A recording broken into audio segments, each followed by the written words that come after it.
Chapter 15. Music, Beauty, Religion. I believe that most people have a mistaken idea as to what constitutes a religious life. To some, it is a mere observance of outer forms, going to church, attending the weekly prayer meetings, and conforming in a general way to the rules and regulations of the religious body to which they may belong. With others, it goes a step farther than this, and considerable thought is given to the effort of suppressing outer manifestations of inner desires and passions, and to such people this seems to represent self-control. Again, with others, asceticism, with strict regulation of diet and frequent fasting, sometimes with prayer, but more often without it, constitutes still another phase of religion. The above illustrates to a degree what the majority of mankind believes to be religion. But there is nothing in such religion that will make either for the beauty or the harmony of true living. All such religion retards, rather than aids natural progress. It would seem to me as though real development must follow along natural lines, and any departure from this would cause some to miss and others to overshoot the mark. The different phases of religion I have enumerated have in them comparatively little of the rhythm, melody, and harmony of life, all of which should be essential parts of the religion of life. The truly religious life must become all three, because the fundamentals of music are also the fundamentals of human life. The so-called religion of today, instead of being beautiful, is rather a gruesome affair. The only hope to be derived from such a condition as exists is that the average person no longer believes such teaching necessary to the living of life. The theory or the shell of it still remains, but the substance is practically gone. We may have been miserable sinners in the past, enshrouded by the gloom of fears and doubts, or worms of the dust that disfigured God's beautiful earth, but the substance of such belief has vanished. People in their services may mumble over the words, but they are no longer awed or frightened by them. The old forms and creeds are passing away to make room for a new religion that shall be filled with brightness and hope, a religion of joy and gladness that will really proclaim peace and goodwill to all men. Joy and gladness have their hidden source in the depths of the soul. Joy and gladness, peace and goodwill will find expression in life's new song. When in the religion of the future the soul is awakened to its own potential powers and possibilities, music will wield a larger influence than any or all other factors. Empty forms, ceremonials, and creeds will be replaced by soul-satisfying music.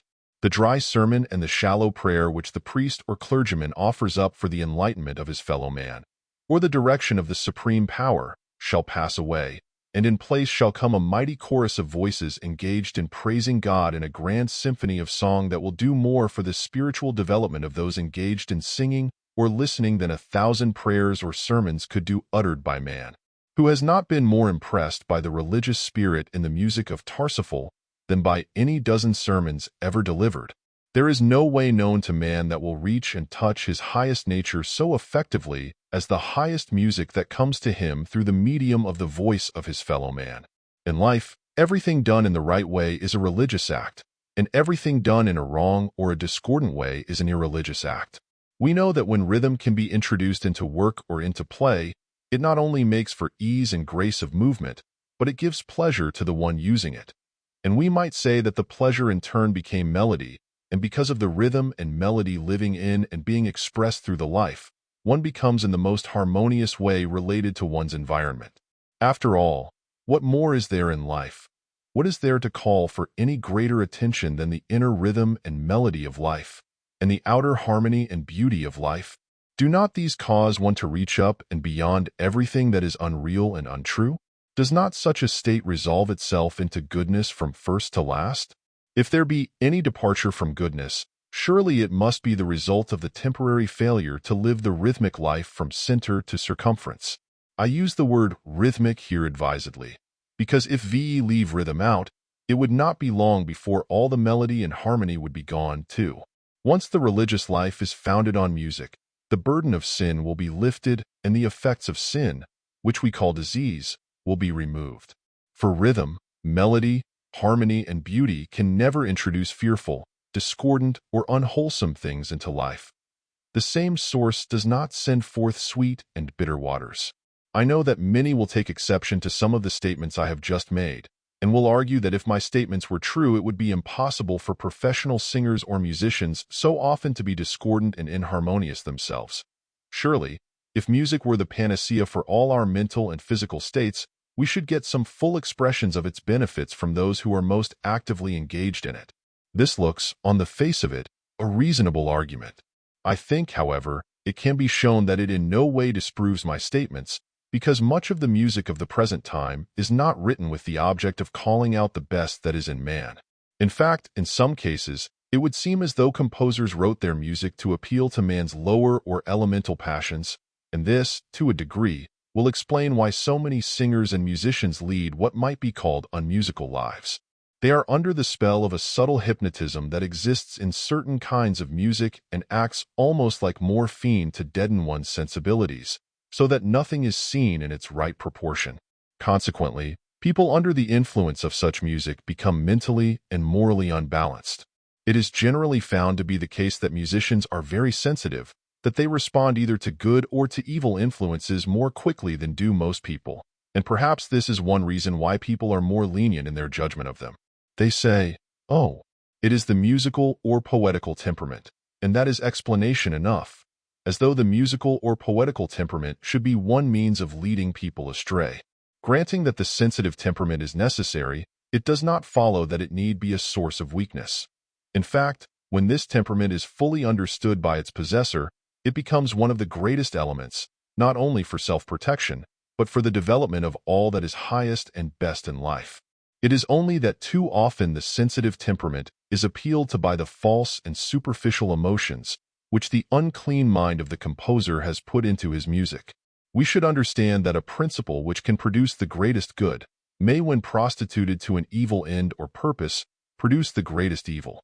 I would not, for a single moment, think of saying that the varying kinds of music that we have at the present could be made to serve any high or holy end. But I do think that there could be selected no end of music already written that would supply the needed stimulus for a truly religious life. And if our musicians and singers were engaged in singing and playing such music, we should not only have better mentally and morally balanced lives, but be more spiritually enlightened as well. When the public demands the highest and best of music, it will find that composers, singers, and instrumental musicians are ready to give it. When, too, the great composer comes to understand that he is a prophet sent of God to help impart God's message to man, then he will try to compose in a way worthy of his high office. He will not be swayed by earthly consideration, so that at one time his music is prostituted to ignoble ends and purposes, while at another time, through the inner melody of his life, his music carries with it something of the breath of heaven, perhaps something that the angels of God have already sung. The composer attuned to universal consciousness heard and caught the strain, and because of this, he was able to impart through his written music something of that spirit that he had felt, something of the melody he had heard before he was able to give it form. Too many of the great composers have had to live under such conditions as made it next to impossible for them to become imbued with the deepest and highest consciousness, a consciousness they might have realized in greater fullness if it had not been for all their worries and anxieties concerning their daily lives. When we think of such a man as Schubert, of how much he gave to the beauty of the musical world and how little he received for it in a material way, the only wonder is that song could sing through his life with such a wonder of tenderness and such sweetness of love and beauty. The world owes a debt of gratitude to Schubert that it can never repay, and what I write of him is equally true of many composers who have lived in the last 300 years, composers who have been hindered and hampered on every side, without sufficient to supply their daily needs, yet who, in spite of all, have produced music that has, perhaps, done more to make the world a better place to live in than any other one factor in life. When people read Wagner's autobiography, they say he was an extremely selfish man and that he wanted others to furnish him with home and food, and the necessary things of life. But suppose that we look at the matter in this way. Even if that had been done, humanity would still be the debtor to Wagner because he gave 10,000 times more to the world than the world ever gave to him. He was conscious of having a message. His one and greatest desire was to give that message. Anything that hampered or interfered with the giving of it caused him a degree of impatience and irritation of mind.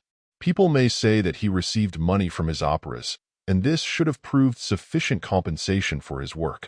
We know that it was nothing of the kind, that for years he was in debt, and how he wrote the wonderful things that he did, considering all the disadvantage he labored under, is really a marvel. No great composer should ever have to barter for the product of his genius, or even to think how his daily needs are to be supplied. He is more essential to state and nation than the greatest general of the army, or the greatest statesman of the nation. He is the high priest who is in more direct relation with cosmic consciousness and has a greater message to give to the world than any other living man. At the present time, we have our great monuments for the great warriors who worked death and destruction on earth, while we reserve our little monuments for the great composers who have brought light out of darkness and who were God's chosen instruments to show man how to establish his kingdom on earth. I believe that there is a direct correspondence between rhythm, melody, and harmony, the trinity in music and region, philosophy and science, the trinity that goes to form consciousness in man. Rhythm corresponds to feeling. We feel after all that is highest and best. The Bible speaks of man feeling after God, and Jesus, speaking of God, said, God is love. Love is a state of feeling. Love in the life of man responds to love in the universal life. This is what might be called religion in the first degree. Melody is sound in rhythmic motion. It gives an expression of rhythm through ideals. Again, philosophy in the life of man is an attempt, through the written or spoken word, to give expression to inner feeling, to try to define that which seems almost indefinable. Harmony in music is the relation that one chord bears to another, so that all music may have harmony of form. In the same way, science is an externalized demonstration of what man has thought and felt, his inner feeling and vision becoming actualized in his outer world. Religion is, therefore, first of all, a state of feeling, then thinking, and lastly one of expression. To sum up, when man lives a life of law and order, the first expression will be rhythm, feeling. The intermediate state will be idealistic melody, and later this rhythm and melody will take form through right action. This, then, should constitute the real religion of life. There is still one other quality that should result from living these three. That is, the development of beauty. Beauty is the overshadowing radiance of a full and complete expression of all three. Inner passion, idealistic thought, and right action can never be separated from living beauty, but all are inseparably bound together by it. Beauty serves to awaken the inner life and call out, as it were, a still greater love for the beautiful. The importance of the love of beauty cannot be overestimated. Neither is it possible for anyone to realize how much it brings to life, how much of joy and hope, how much of gladness and sunshine, how much it colors one's speech, how much it gives expression to one's acts. We cannot measure its worth. We cannot count its value. It lifts a rich man out of a sordid state of satisfaction with worldly possessions, and endows the poor man with a wealth he could not buy with all the world's gold. We do not purchase God's gifts. The sun shines alike for all. All men breathe the air, but one man may enter into the enjoyment of the sunshine and the vibrant breath of the fresh air in a way that another knows nothing about. Not that any gift of God's is withheld from anyone, but all gifts must be appropriated, must be used in order to be enjoyed. Therefore, to those who seek beauty for the sake of beauty, she will be found, and the seeking and finding of anything in the highest sense should be in order to use it. No matter how good a thing may be, it must be used in order to fulfill its real purpose, and if one has it in possession and fails to use it, it becomes a hindrance rather than an aid to development. While God is the giver of every good and perfect gift, yet this much is expected of the individual, that he shall lay hold of the gift, make it his own, and then use it for his own highest good and the good of others. An increasing knowledge of the beautiful will cease, when having entered into a degree of knowledge and appreciation of the beautiful one fails to impart of his riches to others. A man is justified in using his own ways and means in giving.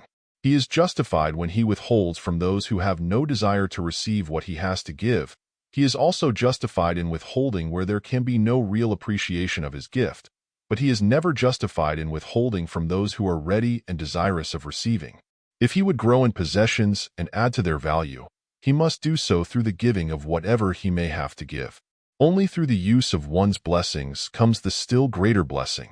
When a man feels the wonder and the beauty of the presence of God in his life, he must seek to transfer the inner feeling into beautiful ideals, and these ideals in turn should color his spoken word and his every act, so that there may be that oneness of life which radiates from the center to the circumference in a perfect, rhythmic way from all that one feels, from all that one thinks, and from all that one does. This is the fulfilling of the perfect law of life. In one's quest of the beautiful, the eye should be kept single so that the whole body may be filled with light. We should never dwell upon or allow our minds to picture anything that is not beautiful. It is not necessary to have contrast in order to understand in a more perfect way anything of which we may be making a study. In the subconscious mind, we have all the contrast needed to form a background for any or all of life's pictures. It is, indeed, in no way necessary to seek evil in order to understand good. But let us remember that every manifestation that is lacking in grace and beauty is only a partial expression, an expression which has not as yet fulfilled its design, but which, in the process of evolution, will take its place as a thing of beauty. All true criticism should mean, not dwelling upon and magnifying anything that is lacking in beauty, but rather the showing forth of whatever beauty the subject possesses and suggesting how still greater beauty may be added to it. People do not need to be told their faults in order to be shown a way for overcoming them. We draw out the hidden beauty that exists in another life only through the full recognition of whatever beauty of thought, feeling, or action it is already expressing. That which lives in anyone's life is constantly seeking to awaken the same quality in the lives of others. Whatever of beauty the heart is feeling, whatever of beauty the mind is thinking, whatever of beauty the hands are doing, all become examples for others, an aid, an incentive to a loftier conception and a truer expression of beauty. Some say that this is a utilitarian age and that real beauty is not appreciated, that the world of today is in quest of money, of everything that will make for physical comfort, rather than the unfolding to the higher planes of life. Therefore, any effort that is put forward to help humanity to a greater knowledge of the beautiful is lost. I do not think this is wholly true, but even if it were true, there would be the greater necessity for the prophets of the ideal and beautiful to give expression to their ideals, to show the loveliness of them, and so induce others to set forth in the quest of what they themselves have learned to love. One of the prophets of old has said that the people perish for lack of the vision. So, he who is in possession of this vision, the vision of higher ideals, the vision of more beautiful states, or even the vision of beautifying the external world through artistic expression should give his vision, so that the people may not perish but rather be quickened and renewed. Ideals rule the world. The world today is hungering and thirsting after the beautiful. It may be that this hunger and thirst will bring new prophets of the beautiful, for wherever desire exists, there exists with that desire the material necessary for its fulfillment. Wherever there is demand, there must of necessity come the supply. The world is ready for another renaissance in sculpture, in music, in painting, in all that adds to the beauty of life. Art must keep pace with science. Art must keep pace with religion. And so we may be even now in the springtime of a new art, the morning of a new day, when the world of man's activities shall be enlarged, brightened, and cheered by the new manifestations of those living ideals which even now are beginning to illumine the world of soul and mind. A new day when the world shall be made to blossom as the rose. This new beauty will bring with it the true joy of living, for the sense of beauty will always awaken the kindred sense of joy. The ardent desire, the fervent prayer, the beautiful ideal entertained and lived by any individual will always help in bringing to fruition a new world of beauty which shall eventually be disclosed to all who have eyes to see or who have ears to hear. He who seeks to give expression to his highest ideal is not only enriching his own mind, but is helping to enrich the world. In his ideals there is always something that is beautiful in vision and thought, waiting only to be disclosed in outer form, and the effort after true expression brings with it an ever-enlarging ideal, an ever-increasing beauty. It is always through knowing and doing that we grow. All true effort to express something beautiful brings with it an increasing appreciation of beauty, as well as an ever-unfolding life and a greater power of expression.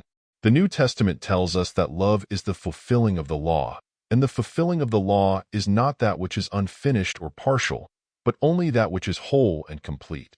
In the spirit of love, one always seeks to give of the best, or to do the best that lies in one's power to give or to do. Wherever the spirit of love is, there is the fulfillment of life's laws, and with all such fulfillment beauty is to be found. Every person who is living outwardly his inner ideals is expressing the divine ideal of being. Into all the religion of righteous living there enters the element of beauty. The supreme architect fashions everything, even from the least of things to the greatest, in a beautiful way, giving to each thing a peculiar beauty that is all its own. Beauty is the great high priestess of religion. But there can be no beauty apart from rhythm, melody, and harmony, because all external creation is dependent upon all three for its existence. Because through their aid there came into being all forms, and with their withdrawal or ceasing to be, all forms would pass away. While this is true, yet it is impossible to separate beauty from any one of the three. Rhythm is expressed through beauty of feeling, melody through beauty of ideal, and harmony through beauty of expression. So we build our temple of pure and undefiled religion foursquare, and the foundations are laid on rhythm, melody, harmony, and beauty. And the temple will not be whole or complete if any one of the four corners should be left out. But if we are using them all, then we are building our house upon the eternal rock of truth, a temple that is not made with hands, but one that is eternal in the heavens, one that has existed before the foundation of the world, but one that man has to discover for himself in order to know the truth of his own being. For countless ages the quest has gone on. For countless ages man has sought to find out the hidden mysteries of being. He has thought his life to be one of ceaseless conflict wherein the evil is always arrayed in opposition to the good, not realizing that good was all, and that good lived in his own life, that his so-called evil was only a necessary shadow to make the realities of life evident to him, that all power had been given him to overcome, to replace the partial or the incomplete with that which is whole and complete, to allow the true rhythm and melody of life to flow into and, I might say, to overflow his whole being. He has not known that this is what he sought, and he will not know it until he realizes it within his own consciousness. But because he is seeking he shall find, and because he knocks, the door shall be opened to him. After all, it is concentrated effort that counts. The realization of what life means, that its inner ideals must be fashioned into outer forms. Some people have thought that a religion which should meet with the acceptance from many people could be portrayed by beauty alone. But the difficulty would be that beauty could only be perceived by the one who had awakened to a love of the beautiful, and might not have as much of an appreciation of beauty as one might have of rhythm or melody. It seems that rhythm or feeling must always be first, that melody or ideal must follow, and that harmony or outer expression must exist before one can grasp, in a full and complete way, the true nature of beauty. But in all four the whole religion of life may be summed up. Such a religion would know only God as its founder, would be devoid of everything in the nature of creed, would make in an irresistible way for the brotherhood of humanity. From it there would come a new birth for the world. I believe the prophets of old foresaw the coming of such a time when they said, "Ye shall go out with joy, and be led forth with peace. The mountains and the hills shall break forth before you into singing, and all the trees of the field shall clap their hands. The desert shall rejoice and blossom as the rose, and righteousness shall cover the face of the earth as the waters cover the face of the deep." It may seem to the musician or to the lay reader that the writer is taking an exaggerated view of what music might be made to do. But if music can be made to appeal to man's inner feeling to a far greater degree than anything else, and if the highest feeling in man's inner life consists of love of God and love of man, then surely music is going to draw us closer to God and our fellow man than anything else that we know of can do. Music and love, color and beauty, harmony and expression, will give us the real religion of the deepest feeling, a philosophy of the highest thought, and a true science of right living. Right living being the product of inner feeling and true thinking. When this comes into the life of man, then his pessimistic religion and philosophy will pass out, and he will have what the poet Milton dreamed of, divine philosophy. Not harsh and crabbed as dull fools suppose, but musical as is Apollo's lute, and a perpetual feast of nectared sweets where no crude surfeit reigns. And we may rest assured that in the time to come, we are going to do everything in a truer and a more beautiful way than we have ever done in the past. Because of our quest and desire for truth, life is going to render up to us the greater joys of being. The happiness and contentment that we now dream of are to be fully realized in our everyday life. The new must supplant the old. In the religion of today, there is comparatively little that is making for spiritual, moral, or mental uplift, because there is so much in it that is fundamentally wrong, so much in it that can never be made to appeal to the hearts and minds of men. No religion need expect to last that is not founded and grounded in the eternal laws of life. Man feels the absolute necessity of religion, something to love, reverence, and worship.